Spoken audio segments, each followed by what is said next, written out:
Vale. Bueno, bienvenidos de nuevo a estos diálogos sobre la llamada. Hoy vamos a ver los capítulos 25 y 26, que básicamente tratan sobre las apariencias, cómo Lorenzo intenta enamorar a una chica a través de una imagen de alguien que no era, y lo que le ocurre, el desastre que vive, ¿no? Por intentar eso. Ya no solamente no consiguió enamorar a la chica, sino que empezó a beber de nuevo y además se endeudó para comprarle un montón de regalos a la chica con tal de, digamos, de comprar el amor. Aquí estamos hablando básicamente de intentar comprar el amor a través de una imagen.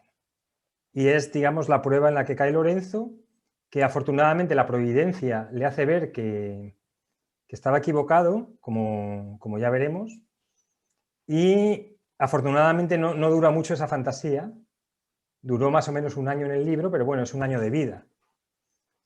Y luego vemos cómo es invitado en el siguiente capítulo a una escuela del alma, le mandan una invitación y toda la, digamos, todos los miedos internos que tenía y que le llevan a estar a punto de no asistir a la reunión a la cual es invitado, ¿no? Y ahí, bueno, podemos ver también el tema de los miedos antes de entrar en una nueva dimensión de la vida, ¿no? que tenemos la mayoría de la gente, porque claro, es entrar en lo desconocido. Así que, bueno, os dejo para que preguntéis o comentéis lo que queráis.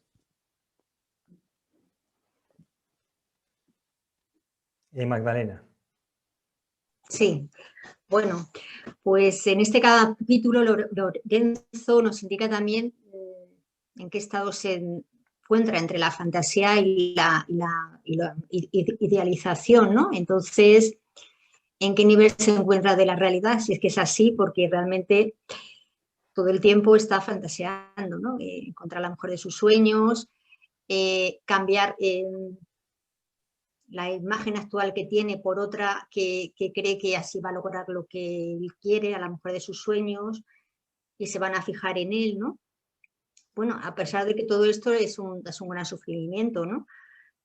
Pero lo que quería recapitular es del capítulo 24 al final, cuando pone Lorenzo necesita aprender el lado más desagradable de la pasión y pagar el daño emocional que él causó anteriormente. Entonces, digamos que esto es como un círculo, a él se le repiten esas mismas experiencias para trascenderlas o para realmente aprender, o porque, bueno, está ahí para eso, al ser un héroe, ¿no? Fijamos, ¿no? Algo así, ¿no? ¿Qué significado más global o más significativo tiene? Sí, en su época de trovador, cuando creo que el capítulo 17-18, ahí, digamos que utiliza su poder para seducir a un montón de mujeres sin, digamos, compasión por ellas, ¿no? Y sin, o sea, cosificándolas, por decirlo así, que es la utilización para fines egoicos. Entonces Lorenzo convirtió a la mujer en un medio para sus fines heroicos. Y entonces aquí tiene que aprender cuando le convierten a él en un medio para los fines heroicos, mientras Lorenzo era un supuesto don Juan, ¿no? Ahí bueno, un don Juan menor, ¿no? Pero resulta que ahora pues se encuentra con una mujer fatal, ¿no? Entonces tenemos los dos arquetipos del don Juan y de la mujer fatal, que enamoran a las personas del sexo opuesto, cosificándolos para fines egoicos, ¿no? Entonces, esta chica con la que Lorenzo se enamora, básicamente lo que quería era que los hombres gastaran mucho dinero con ella. Le daba igual en caprichos absurdos. Y entonces se sentía poderosa, digamos, teniendo el poder sobre los hombres. Y entonces Lorenzo, digamos, como que cae a esos encantos o embrujos y se sale de su centro, empieza a vivir una imagen a dar una imagen que no era suya y se hace pasar por un aristócrata cuando era un mero tabernero Era un mero, era un tabernero, no, ni bueno ni malo, simplemente era la función que estaba desempeñando. Y además se gasta un montón de dinero con ella, y cada vez que ella le pedía un regalo caro, Lorenzo no lo podía soportar, pero lo pagaba. No era capaz de decir que no. Y bueno, entonces en esa adicción estaba, ¿no? Y básicamente tenía que aprender el otro lado, de siendo cosificado de una forma diferente a como él lo hizo, porque no es lo mismo cuando un hombre cosifica a una mujer que cuando una mujer cosifica a un hombre. Son procesos diferentes, pero digamos lo que hay detrás es lo mismo. Sí, Gonzalo, pero también es curioso, has dicho, claro, se sale de su centro, fíjate que bueno, por lo que sea, lleva muchos años en Toledo, en la taberna, entonces le pasa como en los otros trabajos que ha tenido igualmente, ¿no? Llega un momento que su vida ahí pues es siempre lo mismo y aparte que bueno, se empieza, pues por la edad que tiene, pues él quiere, bueno, pues se sale de su centro y quiere lograr una mujer, la mujer de sus sueños, ¿no? Digamos que es el mismo proceso también de los otros, de las otras experiencias que ha tenido cuando se sale de su centro. Es decir, que ese camino espiritual va siempre marcado por experiencias, ¿no? Para que se dé cuenta, ¿no? Y para que siga ese camino espiritual, ¿no? Como volver a los hábitos anteriores, como beber alcohol, que vemos en este capítulo que completamente, pues nada, ni se acuerda, ¿no? Está tan obsesionado con esta poetisa, ¿no? Y fíjate, ahí se va también un tiempo, ¿no? Quiero decir que la vida un traspié, se queda ahí un tiempo largo hasta que retoma otra vez, ¿no? Y bueno, es bastante curioso, ¿no? Cómo se va viajando, ¿no? En este viaje, ¿no? Que lleva Lorenzo, ¿no? Que es así Sí, hasta que madura o hasta que realmente él vuelve a ponerse en su centro y ir a por lo que realmente quiere, ¿no? En ese camino espiritual, ¿no? Y en ese grupo que se quiere unir. sí, en la llamada lo he puesto así, porque hay como un mito que parece que la persona nace ya espiritualmente iluminada y ya toda la vida es una pura iluminación. Y aquí en este camino del héroe es por primero, la experiencia vital que adquiere y por todas las fases que pasa, que son fases que son de años, que no son, me he iluminado y ya, sino que de repente parece que va avanzando espiritualmente, que significa básicamente volver a tu centro, y de repente, pues hay cuestiones psicológicas no resueltas que se le presentan para que las resuelva. Como es el caso del mago, del anterior capítulo, del falso maestro, ¿no? y de la poetisa, para que básicamente todo lo que se le presenta en la vida es para que distinga lo verdadero de lo falso. Y entonces todo lo que no está resuelto se te presenta como prueba para que una persona en el camino espiritual distinga lo verdadero de lo falso. Humberto. Gracias. Sí, bueno, ahí describiste muy bien en los capítulos 25 y 26, ¿no? Sobre las apariencias y la oportunidad. En este capítulo, Lorenzo, para mí, yo lo concibo así, que él de todas maneras, en este momento de la novela, él ya tiene un cierto nivel de espiritualidad, una persona espiritual, sensible, que ha tenido muchas experiencias, pero que no se da cuenta todavía de que no necesita vestimentas, no necesita invertir en dinero, en ropa, sino que teniendo esa arma de poder irradiar espiritualidad y percibirla, él deja nuevamente, se deja caer por el ambiente en el que se vive, por lo que ahí hablaba de muchas mujeres que venían a la corte, que buscaban nobles, que venían con sus mejores galas, pero obviamente todas las falsas mujeres no espirituales que buscaban una buena posición aristocrática o económica. Después, en ese trajinar, piensa nuevamente por tercera vez en Ariadna. O sea, siente una necesidad de cariño, de sentirse querido. Ahora, lo contraproducente podría ser que él, en el lado femenino, es donde aprende, pero aprende golpeándose duro. Ese sexo femenino, el que se supone que es el delicado, le da una lección muy fuerte. Lo que no sé por qué ponen acá las poetisas. La poetisa es una mujer, una persona que da en sus mensajes dulces mediante la poesía. Aquí se le presenta como una mujer fatal, una persona fatal, ¿no? Y lo que no sucede con el hombre, que después lo encuentra en el templo. ¿Por qué esa diferencia del poeta y la poetisa? Bueno, es un rol en la... Es un rol, a ver, cuando pensé en la novela, quise poner los dos aspectos, el de Don Juan, y dije, bueno, pues en la Edad Media había trovadores, ¿no?, que iban de pueblo en pueblo conquistando a mujeres y luego yéndose, ¿no? Y dije, ¿quién puede ocupar el papel de mujer fatal?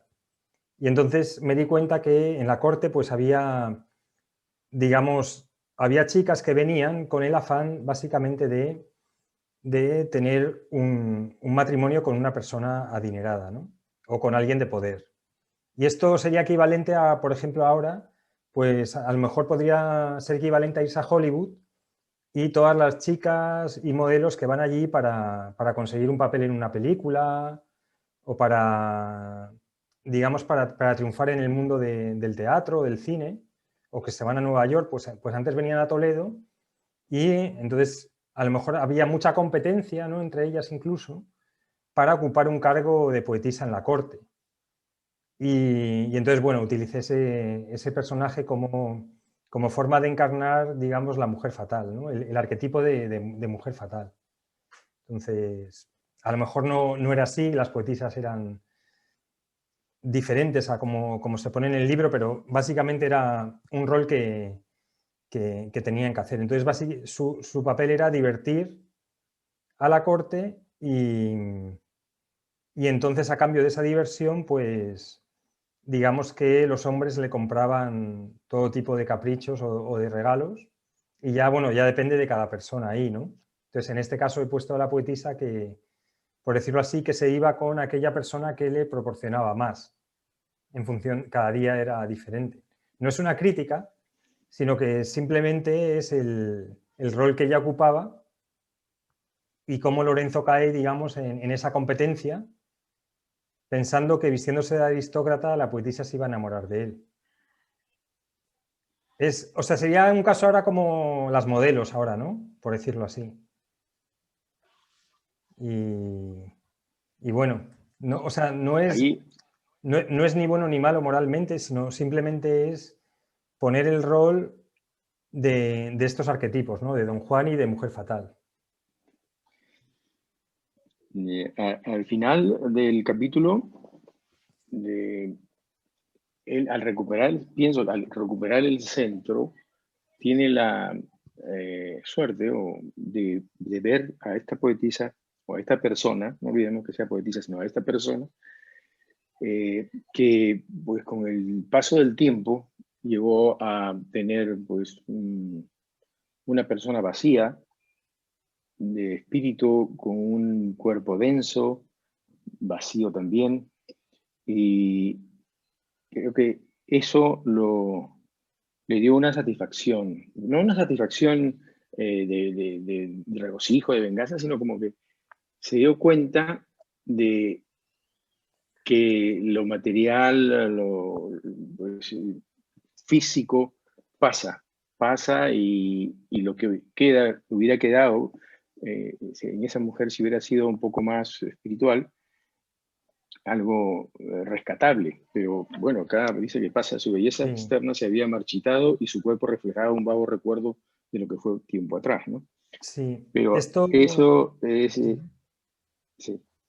Esto, por ejemplo, muchos hombres, cuando somos jóvenes, nos enamoramos de repente de la belleza, ¿no? Así al 100%, y luego al cabo de 10 o 20 años, o te enamoras de la chica de tu clase, ¿no? O de la clase de al lado, y luego al cabo de 10 o 20 años te la encuentras y dices, menos mal que, o sea, menos mal que no se produjo que no salimos o que no nos casamos, ¿no? Porque los caminos que hemos llevado han sido completamente diferentes y menos mal que la providencia estaba ahí para que no se produjera esto al cabo de un tiempo. Y también se puede ver, por ejemplo, en la vida de muchas modelos y actrices hoy en día, al cabo de que tienen muchísima atención mediática, y cómo al cabo de 10 o 15 o 20 años, muchas de ellas terminan bastante mal. Porque, claro, psicológicamente tener esa... O sea, terminan con muchas adicciones, con, digamos, convirtiéndose en sombras de lo que eran, ¿no? Porque toda esa atención mediática, que era la que tenía la poetisa en la corte, ¿no? De muchísimos hombres mirándola y admirándola, al final lo que hacen es que la psique o el ego se engrandece mucho, ¿no? Entonces luego, cuando empiezan a no tener esa atención mediática, tienen que recurrir a artificios externos, como es el alcohol o tienen que recurrir a lavados de imagen para intentar mantener esa atención. Pero claro, a medida que va pasando el tiempo, cada vez es más difícil para ellas mantener, para ellas y para ellos también. Pues se puede poner el caso de los futbolistas, mantener esa atención y el ego se ve totalmente dañado y entonces digamos que o lo aceptan o acaban deambulando por la vida. Porque pasar de tener la atención mediática de millones de personas a que nadie te vea, y tenemos miles de casos de gente que ha acabado de, yo qué sé, de actor, de actriz, de jugador de fútbol, a mendigo en la calle, ¿no? O teniendo un trabajo de aparcacoches, o bueno, un trabajo que le dan los amigos para que no se muera de hambre, ¿no?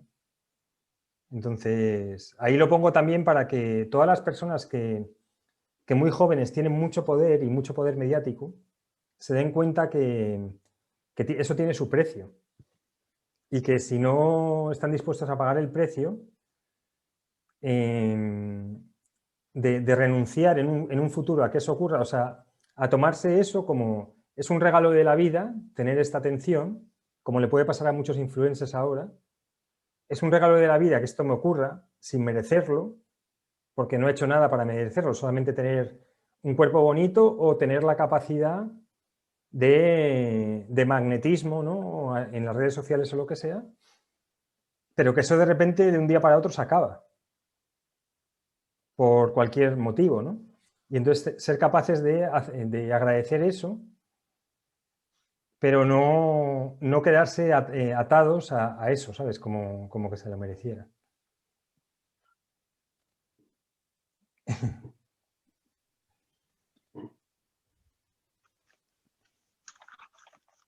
Magdalena.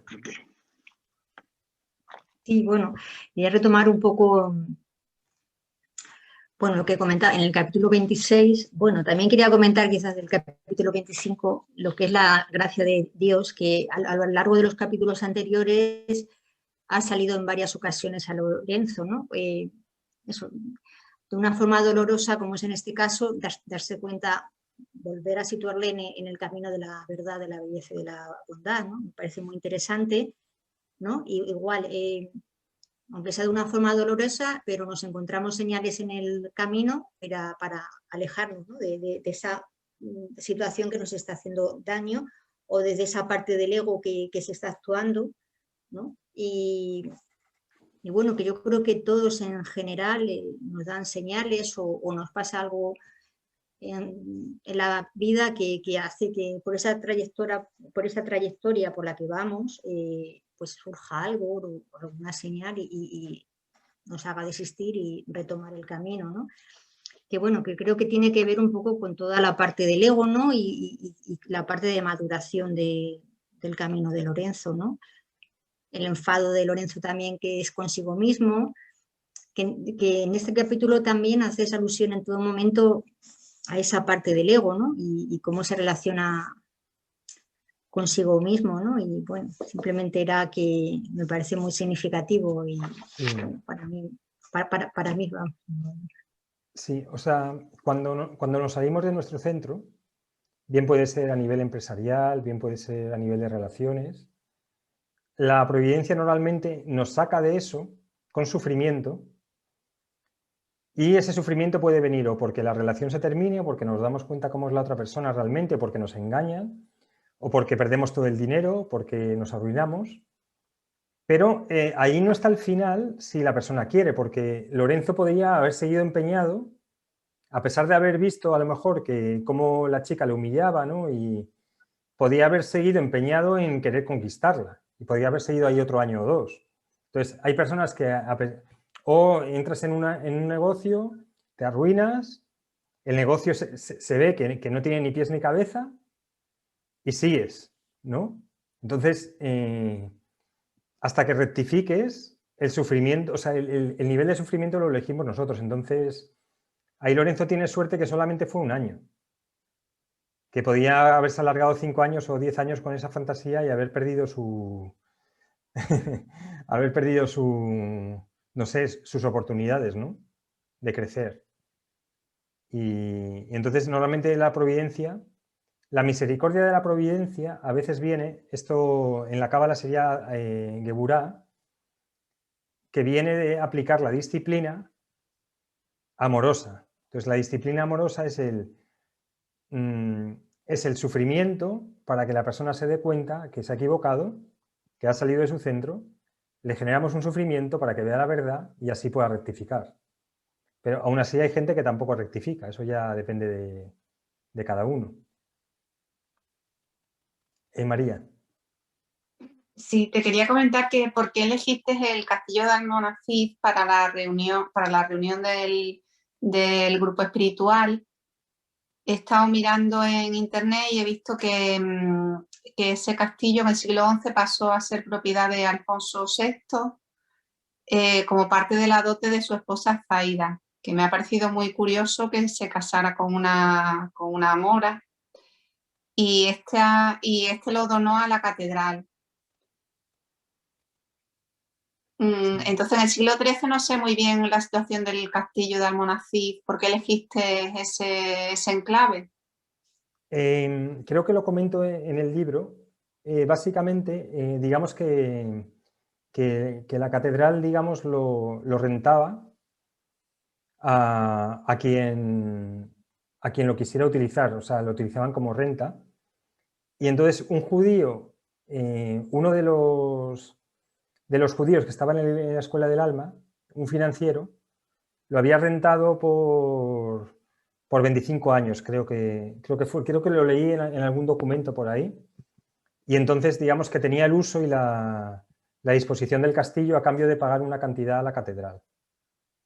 Y entonces, bueno, lo puse porque dije, tiene que ser un lugar fuera de Toledo, donde le cueste un poco a Lorenzo llegar, y también digamos un edificio relevante en Toledo que es poco conocido y lo quería dar a conocer. Es que en mi viaje de Teruel a Toledo pasé por Almonacid y me trataron genial.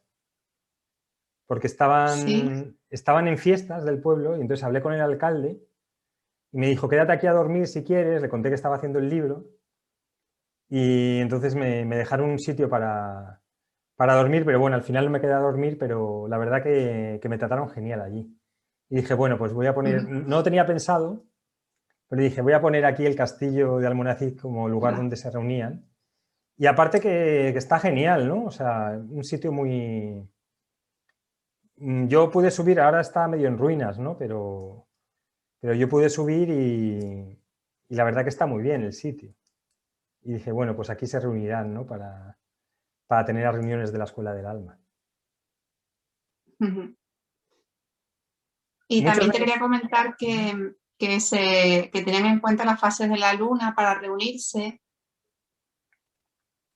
Sí, entonces, bueno, esto ya lo he comentado varias veces, pero Sí. astrológicamente siempre es bueno iniciar las cosas justo después de la luna nueva. O sea, digamos en cuarto creciente. No es una técnica, digamos, no es algo completamente, no son matemáticas absolutas, pero se recomienda, excepto cuando hay un eclipse. Entonces, cuando hay un eclipse, mejor dejarlo pasar 3 o 4 días. Entonces, hicieron un estudio ya lo he comentado alguna vez, de la bolsa desde el año 1920. ¿Qué ocurría si comprabas en luna nueva y vendías en luna llena? O si comprabas en luna llena y vendías en luna nueva. Y los datos son completamente diferentes. Entonces,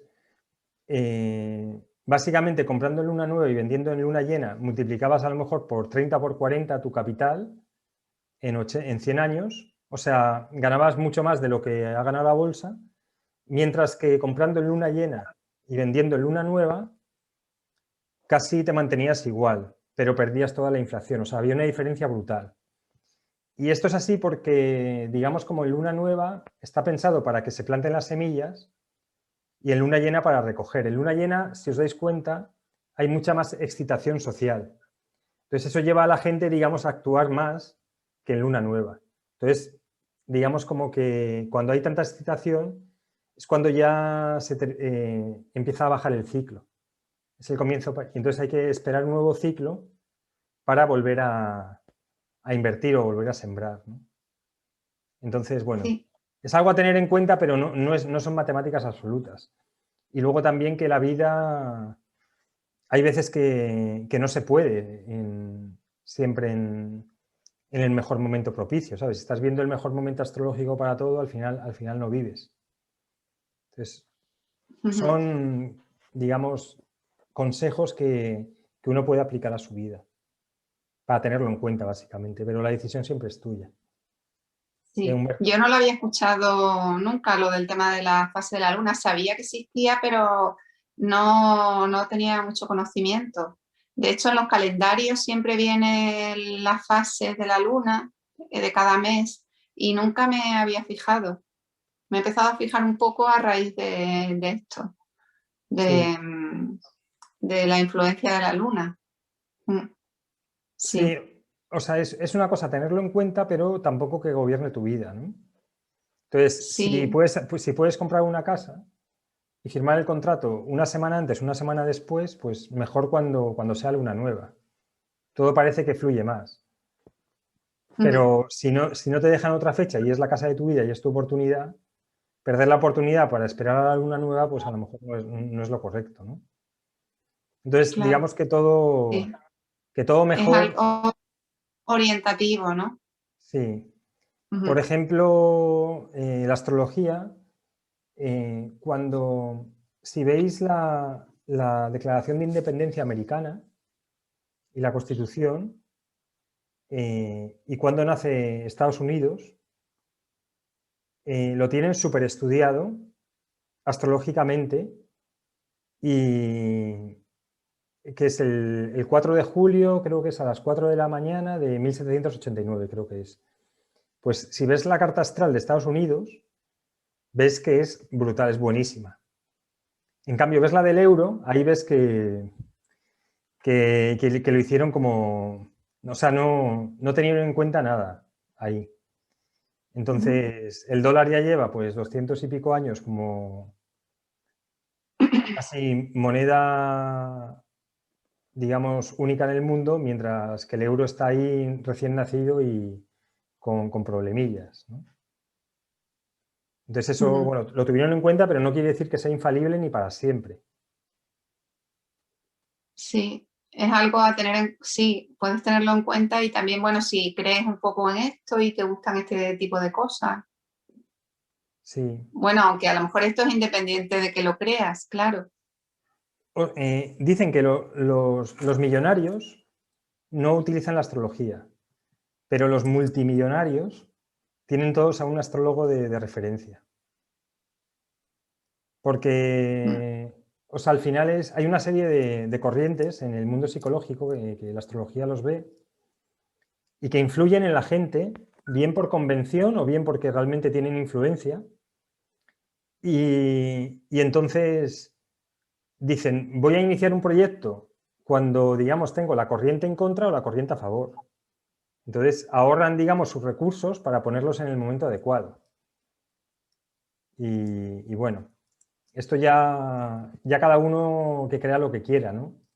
Pero bueno, Sí, la persona claro. que es abierta de mente no dice que no a nada, ¿no? Sino simplemente le dan una información, dice esto puede que tenga cierto valor, lo aplica y si tiene valor, pues lo utiliza y si no tiene valor, pues no lo utiliza. Pero mucha gente inteligente de muchos años y siglos han utilizado la astrología como forma de recibir consejos. Entonces, si ha hecho mucha gente inteligente, pues puede que valga, ¿no? Sí. Aunque puede que para ti no, para una persona, ¿no? Quedan unos 5 minutos. Si queréis, hacemos una o dos preguntas más y ya cerramos estos diálogos por hoy. Ya, gracias. Más que una pregunta, un pequeño resumen personal del capítulo, que él empieza, pues recapacita y decide enriquecer su alma y su espíritu. Llega a la conclusión, pues, que el ser culto no es un sinónimo de inteligencia. Después ve que el tutor o la persona que lo lleva a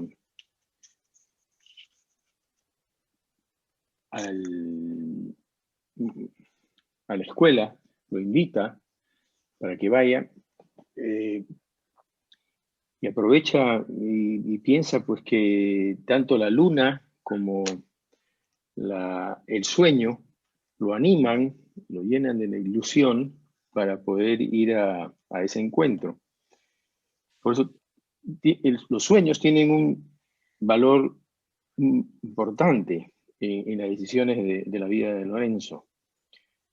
Después también sobre las meditaciones del candelabro, la luz y el menorá.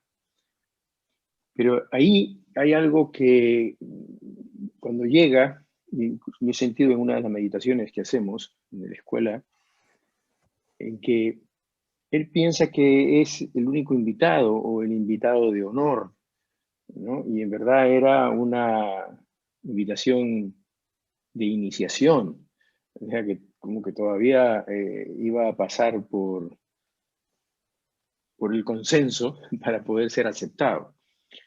Él no percibe eso, ni tampoco le veo como un agradecimiento después como que le dice que regrese. ¿Cómo podría interpretar eso? Bueno, es básicamente su ego, ¿no? Entonces, imagínate que eres invitado a un grupo, digamos, de la gente más desarrollada, más intelectual, más espiritual de la época.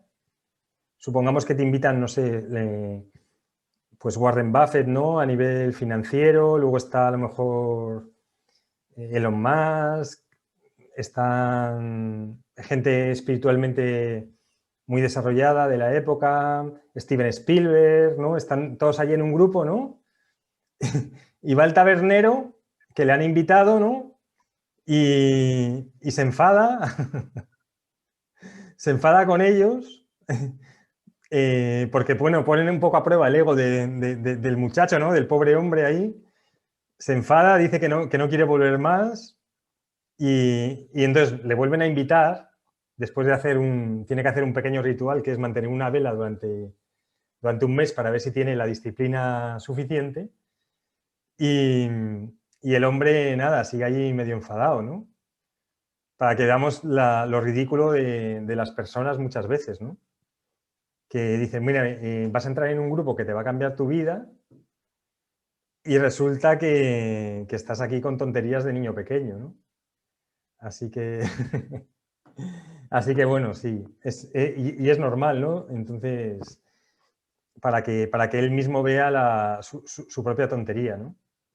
Así que, y bueno, luego una cosa ya para terminar, que es que cuando la vida nos pone en una encrucijada donde tenemos que elegir un camino u otro y no sabemos muy bien a nivel consciente, la providencia, a través de los sueños o a través de diferentes señales, nos dice que por ahí sí o nos dice que por ahí no.